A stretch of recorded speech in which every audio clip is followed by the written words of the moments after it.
शिवसेना युवासेनातर्फे बँकांच्या शाळा आयोजित शेतकऱ्यांना पीक कर्ज वितरणावर लक्ष. मराठवाड्यातील शेतकऱ्यांना पीक कर्ज मिळवून देण्यासाठी शिवसेना उद्धव बाळासाहेब ठाकरे पक्षाने बँकांची शाळा या आंदोलनात्मक उपक्रमाची घोषणा केली आहे.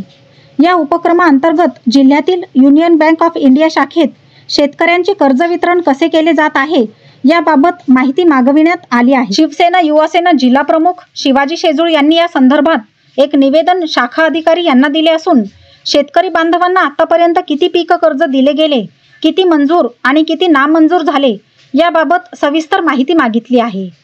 याशिवाय नामंजुरीच्या कारणांबद्दल ही माहिती देण्यास सांगण्यात आले आहे. मराठवाड्यातील शेतकऱ्यांना त्यांचे हक्काचे कर्ज मिळवून देण्यात युनियन बँक ऑफ इंडिया यशस्वी ठरावी अशी अपेक्षा केली आहे.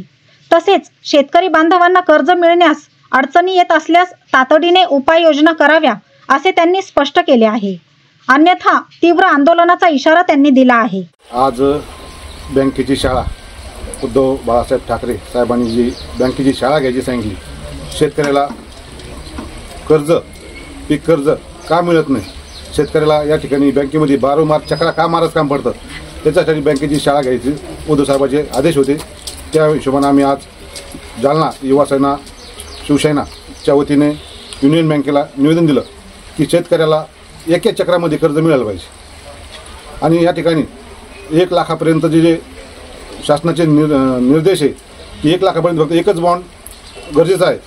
तसं असूनसुद्धा या ठिकाणी बँकवाले मॅनेजर या ठिकाणी 3100 रुपयाचे बॉन्ड या ठिकाणी घेतात. तर मला असं वाटतं हे बॉन्ड घेणं यांनी बंद करायला पाहिजे. एका बॉन्डवर होणारं काम शेतकऱ्याला 3-3 हजाराला का घालतात? शेतकऱ्याचं या ठिकाणी नुकसान होतं आहे. त्या एका 3 हजारामध्ये शेतकऱ्याला 3 खताच्या बॅग किंवा 1 सोयाबीनची बॅग येते.